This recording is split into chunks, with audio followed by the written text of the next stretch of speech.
გარემოს დაცვის მინისტრი ხათუნა გოგალაძე გერმანიაში ოფიციალური ვიზიტისას გერმანიის საერთაშორისო თანამშრომლობის საზოგადოების ხელმძღვანელობას შეხვდა. შეხვედრაზე ხათუნა გოგალაძემ ქვეყანაში გარემოს დაცვის სფეროში მიმდინარე და დაგეგმილ პროცესებზე ისაუბრა.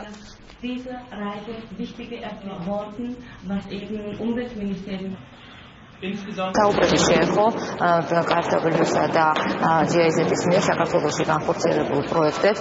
ჩვენ გავაცანით სფეროში დაგეგმილი რეფორმები და ის პრიორიტეტები, რომლებიც გაგვაჩნია და ამავე დროს დაიგეგმა თანამშრომლობის საომავლო გზები. Ქონდა დღეს KfW-ს წარმომადგენლებთან ასევე შეხვედრა, ეს არის უმნიშვნელოვანესი საბანკო ინსტიტუცია, რომელიც ჩვენ გვეხმარება ძალიან ბევრი მიმართულებით. გადაწყვეტილი გვაქვს, რომ გავაღრმავოთ კონტაქტები ორივე ინსტიტუციასთან, მოვიზიტოთ დამატებითი საშუალებები იმისთვის, რომ განვავითაროთ ჩვენი რეფორმები.